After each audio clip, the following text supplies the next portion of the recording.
Oke, assalamualaikum warahmatullahi wabarakatuh. Salam sejahtera untuk kita semua. Ya, semoga kita semua dalam keadaan sehat. Ya, kali ini saya akan memberikan kuliah perdana tentang di mata kuliah pengantar kajian budaya, ya, Introduction to Cultural Studies. Kita akan membahas tentang transformasi peradaban dan budaya. Oke, di dalam perjalanan peradaban manusia itu dikenal atau diklasifikasi oleh para ilmuwan ada 4 fase perubahan peradaban, ya, sejauh peradaban kita yang hingga hari ini, ya. Pertama itu ada fase kesukuan atau penggembalaan, ya, the primitive tribal or pastoralism civilization. Jadi dalam fase ini masyarakat manusia itu mereka hidup berkelompok, kemudian berpindah-pindah tempat dengan komunitasnya. Mereka kemudian mengandalkan hasil dari ternak yang digembala di komunitas itu dan mencari tempat-tempat yang dianggap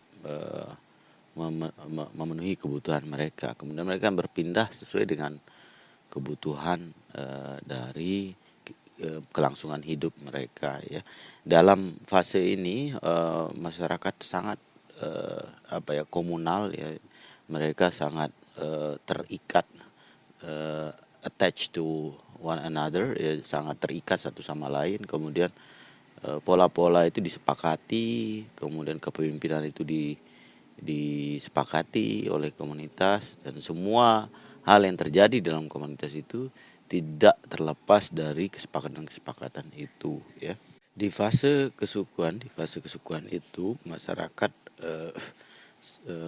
membangun identitas kolektifnya, kemudian itulah yang dipakai untuk menyatukan satu sama lain, ya, tunduk terhadap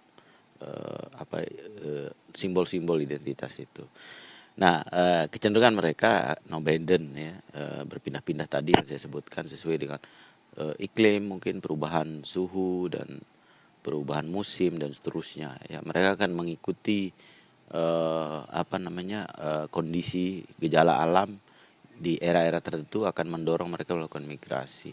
Hal ini tampaknya hal yang paling primitif dilakukan manusia, tidak berbeda dengan beberapa jenis fauna yang hidup juga dengan berkoloni, ya, misalnya kelompok ikan paus, kelompok ikan salmon misalnya.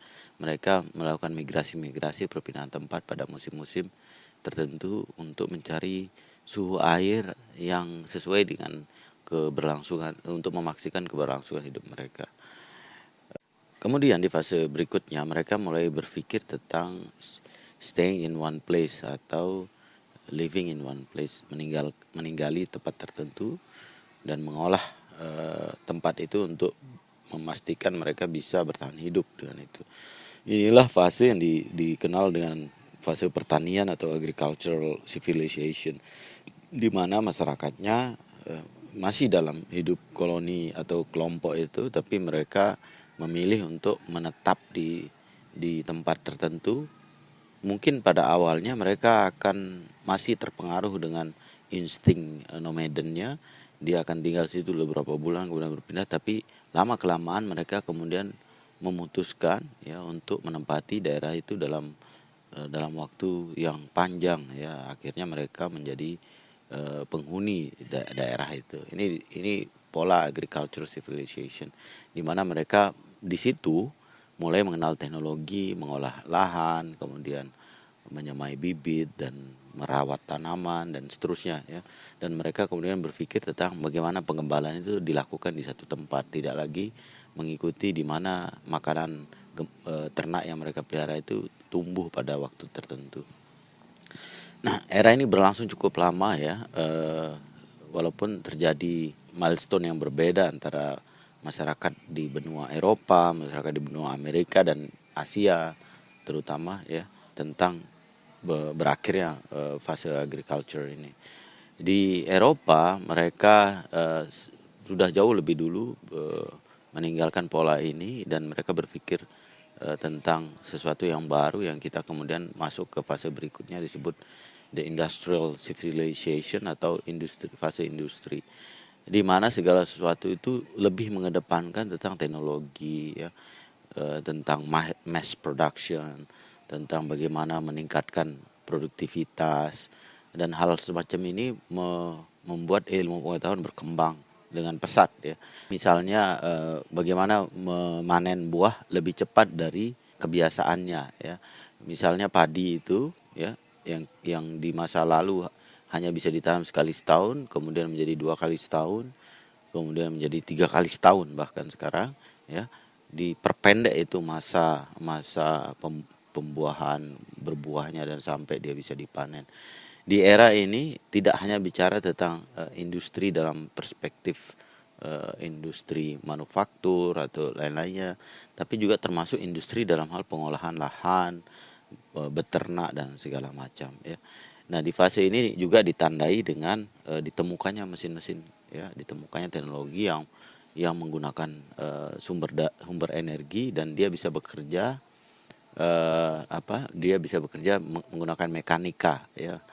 Misalnya ditemukan mesin uap ya, ditemukan mesin uap pertama kali itu kemudian memotong banyak masa produksi yang tadinya tradisional di era agriculture itu diperpendek dengan begitu cepatnya oleh keberadaan mesin uap ya. Misalnya perpindahan hasil panen dari satu titik ke tempat yang lain juga terdorong ya. Perdagangan lintas kota, lintas negara bagian, lintas provinsi itu terjadi, tentu juga difasilitasi oleh era industri ini ya. Kemudian orang terpengaruh, bisa dibayangkan ketika misalnya tadinya lahan di satu tempat itu lebih cocok sebenarnya ditanam palawija, akhirnya mereka bisa konsisten untuk menanam palawija, dan untuk makanan selain palawija seperti beras mereka bisa berharap dari hasil panen di tempat lain ya, terjadilah pertukaran komoditas. Nah, teknologi yang ditemukan di era industri ini lebih berpikir pada mass production ya, di mana mereka bicara tentang bagaimana melipat gandakan hasil produksi sebanyak-banyaknya, kemudian meningkatkan efisiensi ya, memotong waktu kerja misalnya yang tadinya pengolahan lahan itu oleh manusia menggunakan teknologi sederhana ya, seperti cangkul ya, alat-alat sederhana itu, teknologi sederhana, kemudian mereka beralih kepada mesin, misalnya dengan ditemukannya traktor ya. Kemudian yang tadinya membutuhkan tenaga kerja sampai lebih dari satu orang ya, kadang bahkan sampai puluhan orang, kemudian masa itu berakhir karena traktor itu mengganti tenaga puluhan manusia ya. Bisa dibayangkan lahan-lahan pertanian di benua Eropa maupun Amerika itu luasnya puluhan hektar. Dengan munculnya traktor itu, kebutuhan untuk buruh pertanian itu drastis berkurang. Dan ini kemudian mengubah wajah peradaban juga. Di fase terakhir, fase pengetahuan atau knowledge civilization, di mana pengetahuan itu menjadi leading factor atau kita sebut sebagai faktor kunci dari perubahan-perubahan yang terjadi di masyarakat. Meskipun kita misalnya mampu melakukan pengembangan alat teknologi yang modern, tapi dengan pengetahuan mereka bisa bahkan ya, tanpa menggunakan alat teknologi yang sudah ada di era industri itu, mereka bisa menciptakan hal-hal baru karena pengetahuan-pengetahuan yang terbaru ya, yang mutakhir itu bisa mengefisiensi kegiatan produksi di masyarakat ya. Jadi kalau kita bisa memahami tadi fase-fase itu, maka kita bisa mengambil satu pemikiran bahwa setiap peradaban pada dasarnya akan berubah ya. Kenapa dia berubah? Karena dia ingin melakukan adaptasi terhadap berbagai hal. Misalnya kebutuhan hidup, perkembangan teknologi juga memberikan pemikiran, kemudian perubahan alam misalnya ya, itu akan banyak juga mendorong orang melakukan perubahan-perubahan ya. Sehingga tidak mungkin kebudayaan itu diam di satu titik kemudian dia menjadi abadi gitu, tidak ya, karena karena pada dasarnya, perubahan itu adalah hal yang pasti dan tidak mungkin ditolak oleh siapapun ya. Maka kebudayaan itu sendiri adalah sesuatu yang disepakati, disusun, dijalani oleh kelompok masyarakat untuk bertahan hidup, untuk hidup bertahan hidup dan menghasilkan kehidupan yang lebih baik tentu setiap waktu. Nah, ini makanya perubahan itu harus dipahami sebagai sesuatu yang dinamis ya. Dia tidak stagnan ya. Dia tidak diam di satu titik, tapi dia akan mengalami penyesuaian-penyesuaian. Dan bahkan perubahan-perubahan itu bisa menghasilkan hilangnya ciri khas kebudayaan itu yang tadinya ya memiliki keunikan kekhasannya tersendiri. Kita tidak bisa memaksakan ya untuk tetap hidup di titik itu ya. Misalnya pengelolaan pertanian di masyarakat Sasak dan banyak tempat di NTB itu dikenal sistem Nenggale menggunakan bajak ya, kemudian ditarik oleh ternak, dan itu dilakukan oleh orang untuk memudahkan pekerjaan yang dilakukan oleh puluhan orang dengan cangkul.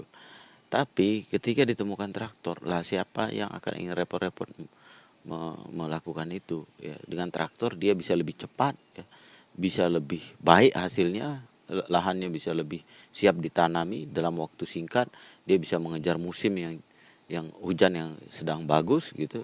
Banyak hal-hal yang akan mendorong mereka mau tidak mau akan berubah ya, karena hal-hal yang tadi ya, karena perubahan-perubahan di sekitarnya mendorong juga terjadinya revolusi ya. Revolusi dari cara berpikir, revolusi cara bertindak, kemudian revolusi dari simbol-simbol yang diyakini di masyarakat ya. Jadi ekonomi, sosial dan segala macam itu termasuk dalam hal itu adalah produksi akan sangat dipengaruhi oleh hal-hal yang bersifat fundamental perubahannya di peradaban manusia. Jika kita membaca literatur, maka kita akan diberikan informasi bahwa perubahan dari fase ke fase itu sangat bervariasi ya. Bahkan semakin berubah itu semakin pendek dari satu fase ke fase berikutnya. Primitif ke pertanian itu butuh waktu 3000 tahun ya. Dari pemikiran nomaden yang berpindah-pindah dan seterusnya itu terjadi sekitar 3000 tahun. Kemudian berpindah ke era pertanian ya. Dari pertanian ke era fase industri itu terjadi selama 300 tahun, dan itu mulai berubah setelah ditemukan teknologi-teknologi mass production dan lain-lain itu. Kemudian dari industri ke pengetahuan itu sangat pendek ya. Ternyata usia dari fase industri itu hanya 30 tahun. Kemudian kita masuk ke fase baru, ditemukannya internet ini mengubah banyak hal ya. Jadi bahkan perubahan-perubahan ini kemudian membuat kita hampir tidak mengenali pola-pola yang terjadi sebelum fase di mana kita hidup sekarang ini ya. Itu primitif, itu kelihatan aneh, kelihatan unik, kelihatan antik itu karena kita melihatnya dari titik kita sekarang ya. Inilah yang terjadi ketika kita berada di dalam perubahan itu. Kita akan coba lihat 30 tahun terakhir abad 21 ya.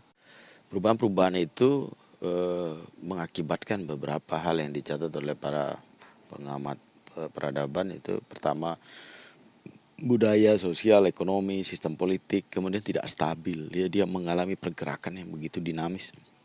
Bahkan dari waktu ke waktu itu bisa berubah. Ekonomi yang tadinya kita mengenal ekonomi raksasa Amerika, kemudian sekarang dalam waktu yang kita tidak sadari raksasa itu sudah berpindah ke Cina ya. Dan pada satu ketika negara-negara Asia lain seperti Thailand juga sedang bangun, tumbuh ya. Kemudian di tempat lain di belahan Asia yang lain misalnya Korea dan seterusnya itu terjadi begitu cepat, dan sehingga perubahan-perubahan yang terjadi itu tidak kemudian mudah untuk diprediksi ya. Kemudian berubahnya sistem komunikasi ya, yang tadinya kita sederhana hanya masih telegram berubah menjadi telepon ya.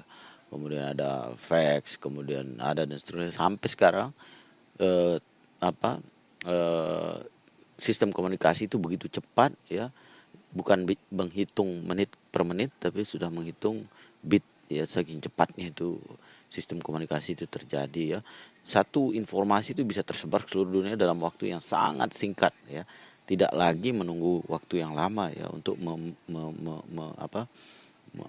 mendesiminasikan gagasan atau membagi ide dan seterusnya. Kemudian berubah juga cara bekerja orang ya, orang mulai berjaringan.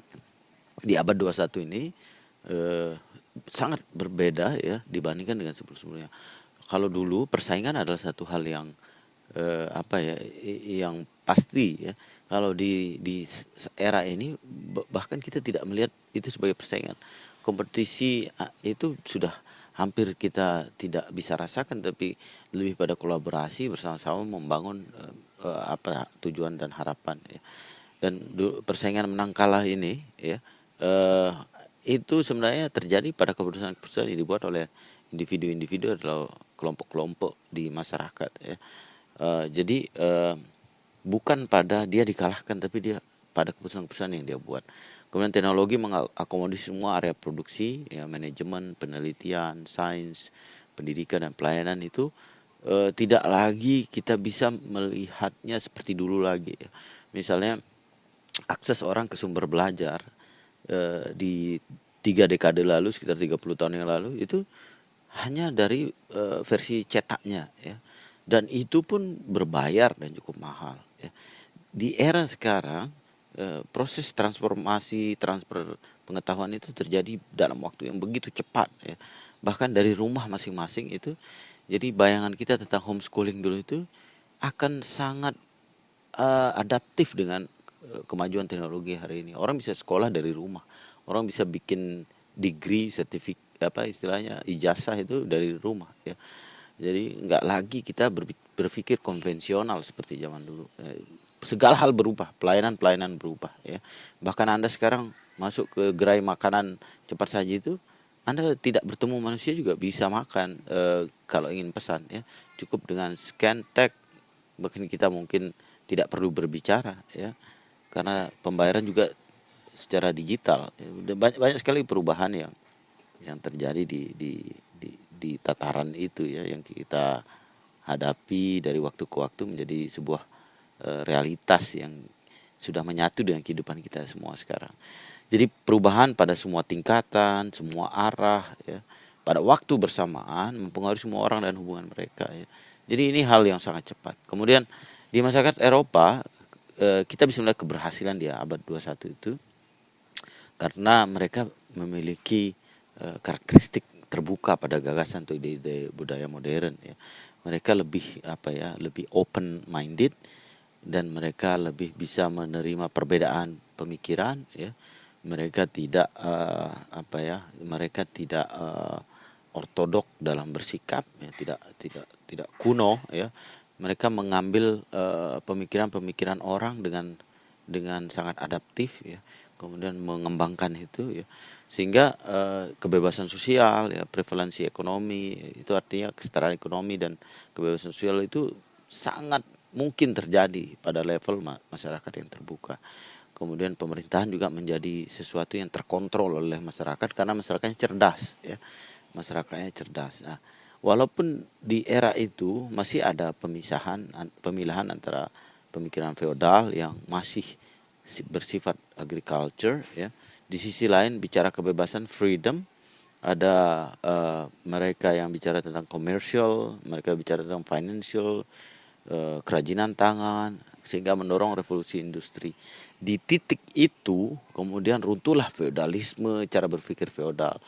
Tapi Eropa berhasil di beberapa titik mengkombinasi antara jejak-jejak feodalistik di peradaban sebelumnya dengan kemajuan, sehingga namun ini tentu perlu apa yang kita sebut dengan saling kesepahaman ya. Dia tidak kemudian menjadi pemikiran feodal yang sebenarnya sangat feodal dalam hal cara berpikir, kemudian mereka lebih moderat ya. Kaum-kaum feodal yang menjadi lebih moderat karena masyarakat menyatakan dirinya semua memiliki hak yang sama untuk mengakses ekonomi, mengakses pengetahuan dan segala hal ya, sehingga percepatan itu terjadi dengan begitu cepatnya. Di belahan dunia lain seperti di Asia maupun di Afrika ini tidak cepat terjadi revolusi ini sehingga mengakibatkan lambatnya mereka melaju ya. Negara-negara seperti Jepang yang mengalami itu di Asia ya, mereka restorasi Meiji itu mengubah wajah peradaban Jepang ya. Kemudian di Korea Selatan itu juga mengalami hal yang sama, sehingga mereka lebih moderat, lebih progresif ya di dalam mengalami kemajuan-kemajuan. Tapi negara-negara Eropa juga ada yang menganut sistem perkembangan yang seimbang itu ya. Ada juga monarki absolut yang masih tumbuh dan hidup sampai hari ini, seperti kerajaan Arab Saudi ya, dan beberapa kerajaan di Eropa ya, juga di belahan Jazirah Arab lainnya. Di Asia juga ya, seperti Thailand dan Brunei Darussalam ya. Jadi kita tidak mengartikan bahwa sistem monarki itu kemudian buruk ya. Tapi ketika dia sistem monarki itu terbuka ya, terbuka atas gagasan-gagasan, maka yang terjadi adalah dia akan maju dengan caranya sendiri. Tapi ketika demokrasi mendorong keterbukaan, dia juga akan maju ya dengan caranya sendiri. Di Cina jauh sebelum setelah Amerika, Eropa itu maju, di Cina masih menganut sistem tertutup ya, gagasan ide budaya mereka masih tertutup. Sangat kaku ya, tidak ada kebebasan, lebih pada mencegah perubahan, menjaga stabilitas itu lebih utama, kemudian tidak terjadi revolusi industri. Tapi kemudian di era belakangan mereka mengadakan politik yang lebih terbuka, kemudian mereka mengadaptasi teknologi, tapi mereka tidak kemudian menjadi fleksibel dalam leadership lokalnya, walaupun mereka mengatakan dirinya republik ya, harusnya itu demokrasi, tapi mereka lebih demokrasi tertutup ya. Sampai hari ini mereka masih asik dengan pola itu, tapi mereka lebih lebih apa ya, lebih berpikir tidak lagi berpikir sosialis murni, mereka berpikir kapitalis ya, bagaimana memperkuat modal, mengembangkan usaha, meningkatkan ekspansi pasar dan seterusnya. Itu pemikiran-pemikiran kapitalis yang masuk ke dalam sistem demokrasi yang ada di Cina hari ini. Pada dasarnya budaya menurut sifatnya ini bisa kita lihat ya, itu cenderung menolak perubahan. Tapi mereka berada di dalam perubahan itu, pada dasarnya mereka tidak bisa semudah itu menolaknya. Kalau kita pelajari fase-fase tadi, maka bisa kita berikan beberapa kalimat-kalimat kunci ya. Fase kesukuan itu terjadi invasi, penjarahan, pembunuhan, hukum rimba. Maka jargonnya adalah fought to life ya, atau life to fight. Sedangkan di fase pertanian, pesta makanan, pertemuan yang menyertainya, kemudian ada sastra, ada cerita, mitos, rumor. Di sana kita bisa tandai dengan ungkapan eat to life, life to eat ya. Fokus pada makanan. Yang ketiga, fase industri, bekerja bagi orang yang sangat kaya dan melupakan konsep pensiun. Mereka sangat mengejar ketercapaian harta ya, sehingga frase yang dipakai di sini walk to life, life to work. Di fase pengetahuan, di pengetahuan itu dimulai dan diakhiri dengan belajar. Jadi semua orang berpikir tentang how to learn. Jadi jargonnya adalah learn to life, life to learn. Di peradaban manusia ini ada situasi yang luar biasa ya, yang pernah terjadi, momentum-momentum besar. Itu kemudian menjadi era yang kita sebut disrupsi itu ya. Terjadi perubahan besar-besaran dalam cara berpikir manusia. Manusia dibuat bingung, kacau, visi memudar, kehilangan arah, terombang ambing. Itu era-era perubahan yang dahsyat yang terjadi di peradaban manusia. Sehingga diyakini bahwa dalam setiap perubahan itu ada masa transisi di mana terjadi berhentinya sejarah ya, dan kemudian bersambung lagi. Di era ini disebut era diskuantitas sejarah, di mana sejarah berhenti, kemudian ada semangat dan logika baru yang berkembang di masyarakat. Seiring berkembangnya pemikiran kebudayaan manusia dalam peradaban itu, setiap peradaban itu menghasilkan karakteristik masyarakat yang berbeda, budaya yang secara kualitatif sangat berbeda, gapnya jauh ya, dan modus produksinya yang unik membuat jarak antara peradaban sebelumnya dan peradaban hari ini itu menjadi terasa begitu jauh ya. Keputusan-keputusan kemudian melakukan perubahan di dalam masyarakat itu ya, memang di masa transisi itu, orang kemudian, masih dipengaruhi oleh bentuk-bentuk pemikiran di fase atau pemikiran sebelumnya ya. Tapi lambat laun mereka kemudian, mengubah ya, memodifikasi, berinovasi, kemudian menemukan, apa namanya, kontur peradaban baru yang berubah dari kontur sebelumnya. Masyarakat yang ini kemudian merasa bahwa, kita salah bergerak. Ada sebagian yang merasakan itu bahwa perubahan itu sesat, perubahan itu merusak ya. Tapi itu hal yang tidak mungkin ya, masyarakat kemudian, bahkan individu sekuat apapun menahan laju perubahan itu ya. Di sisi lain, perubahan-perubahan ini juga menimbulkan friksi di dalam masyarakat. Friksi-friksi ini kemudian berpotensi mendorong konflik ya, karena ada kelompok-kelompok yang kita anggap misalnya tadi kita kita label dengan ortodoks ya, kuno gitu, tidak mau berubah. Ada kemudian yang moderat, ada yang lebih liberal lagi, ada yang, mau berubah dan sudah di dalam perubahan itu. Bisa mengakibatkan friksi yang terjadi di masyarakat. Ini juga terjadi di sekitar kita di NTB ya, bisa kita lihat ya. Bagaimana orang, mempertahankan dan di satu sisi, menghapus atau mengubah bahkan seenak-enaknya, tampil dengan, simbol-simbol yang baru ya.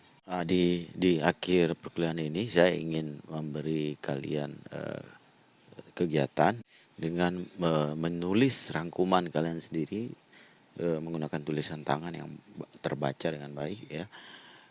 Buat rangkuman ini dan, berikan, apa ya, perspektif kalian di bawahnya ya, terhadap apa yang saya jelaskan dari tadi ya. Kemudian itu, jangan kalian ini ya, jangan sampai kalian melanggar kode etik perkuliahan kita ya, jangan ada plagiat ya. Jangan mencuri gagasan orang, jangan mencuri, mengcopy punya teman dan seterusnya. Lakukan apa yang kalian pahami. Saya ingin mengetahui pemahaman kalian sehingga saya bisa mengukur apakah penjelasan saya ini cukup bisa dimengerti oleh kalian.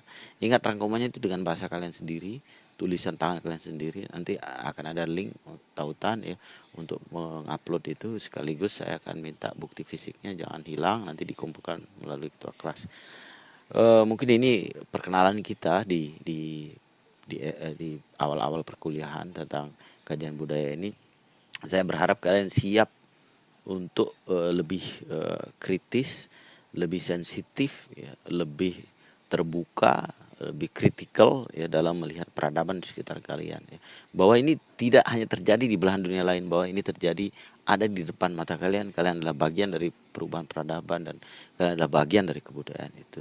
Mungkin itu yang, akan jadi pengantar di sesi pertama perkuliahan ini. Semoga kalian mendapatkan hal yang baik dari perkuliahan kali ini. Kita akan ketemu pada perkuliahan berikutnya, mungkin secara luring atau secara daring ya.